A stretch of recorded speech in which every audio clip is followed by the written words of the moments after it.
जय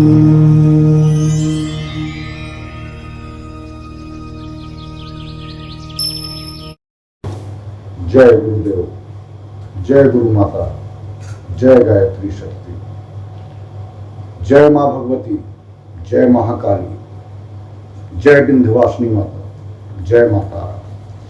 मैं रंजन सिंह अपने YouTube चैनल आध्यात्मिक रहस्य में आपका स्वागत करता हूं।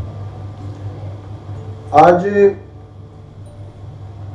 मैं वैसे साधकों के लिए कुछ सूत्र लेकर आया हूं जो साधना के विषय में बहुत जगह जानकारी लेना चाहते हैं, वो साधना के विषय में जानना चाहते हैं, पर उनको सही मार्गदर्शन नहीं मिल पाने के कारण वो साधना में समझ नहीं पाते हैं कि मैं क्या करूं और कैसे करूं कि हमारी साधना फलीभूत हो। तो पहला चीज तो यह है कि आप साधना जब करने के लिए आप सोचते हैं, विचार करते हैं, मन में ईश्वर आपको जागृत करते हैं ये लालसा कि हमें साधना करना चाहिए। तो जैसे ही आपका साधना करने का जिज्ञासा मन में आता है तो आप ये श्योर हो जाएं कि आप पर ईश्वरीय कृपा होना शुरू हो गया, क्योंकि जब तक ईश्वर का कृपा नहीं होगा तब तक कोई व्यक्ति साधना के विषय में सोच ही नहीं सकता है। जब आपके मन में विचार आता है, आपका सोच सकारात्मक बनता है, इसका मतलब है कि आप ईश्वरीय शक्ति के कनेक्ट में आ चुके हैं। ईश्वर चाहते हैं कि आप साधना करें और साधना के द्वारा आप इस संसार का कल्याण करें। तो साधना में कुछ सूत्र मैं बताता हूं जो आप लोग के लिए लाभप्रद होगा और साधना करने में आपको काफी मदद मिलेगा। उसमें सबसे पहला जो है वो है आपका अपने इष्ट, अपने ईश्वर, अपने जिनका भी साधना आप करना चाहते हैं उनके प्रति अटूट श्रद्धा, भक्ति और विश्वास। जब तक ये चीज आपके अंदर में नहीं होगा आप साधना में बहुत आगे नहीं बढ़ सकते। इसलिए जब भी आप साधना के लिए सोचते हैं या करना प्रारंभ करते हैं तो अपने मन में श्रद्धा, भक्ति और विश्वास रखकर ही साधना करें। तब वो साधना 100% ईश्वर को प्रदान होता है और ईश्वर उसको स्वीकार करते हैं साधना।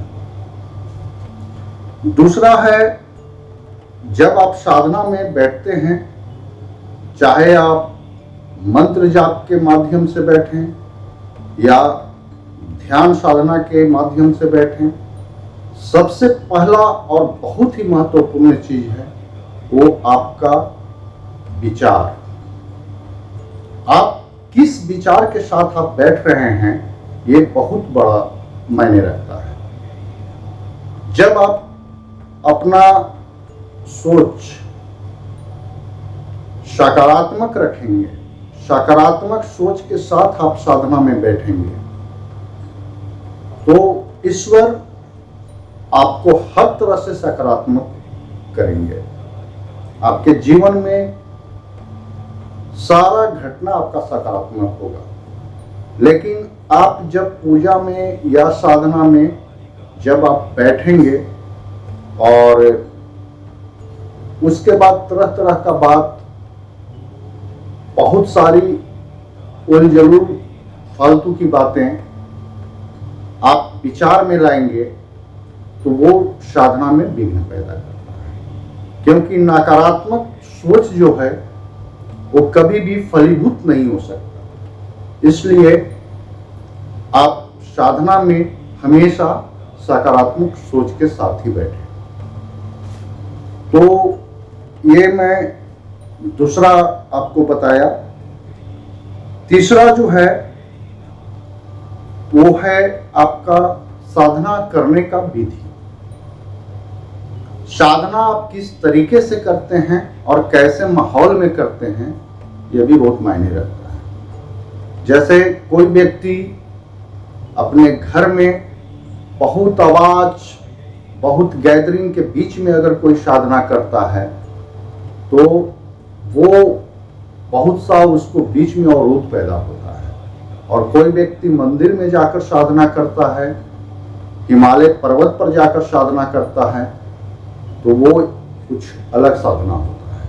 यानी मेरा कहने की ये मतलब नहीं है कि आप हिमालय पर्वत पर जाइए, मंदिर में जाइए, लेकिन मेरा ये कहने का मतलब है कि जो समय आप निश्चित करते हैं साधना का, वो अपने घर के कक्ष में भी बिल्कुल शांत वाले समय में, जब कोई ज़्यादा डिस्टर्बेंस ना हो, उस समय आप साधना करने का प्रयास करें, तो उस समय का साधना आपको बहुत ज़्यादा फलीभूत होगा। तो ये तीसरा सूत्र है जो साधना में सफलता आपको दिलाता है। चौथा और बहुत ही महत्वपूर्ण सूत्र है, वो है आत्मबोध का ज्ञान। आपको आत्मबोध का ज्ञान होना चाहिए।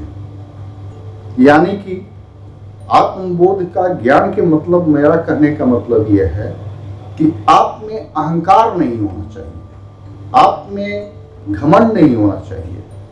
जब आप साधना में बहुत आगे बढ़ते हैं और बहुत चीजें घटित होना शुरू होता है, तो आपके अंदर में अहंकार नहीं आए। आप ये ना समझे कि मैं कुछ हूं, नहीं।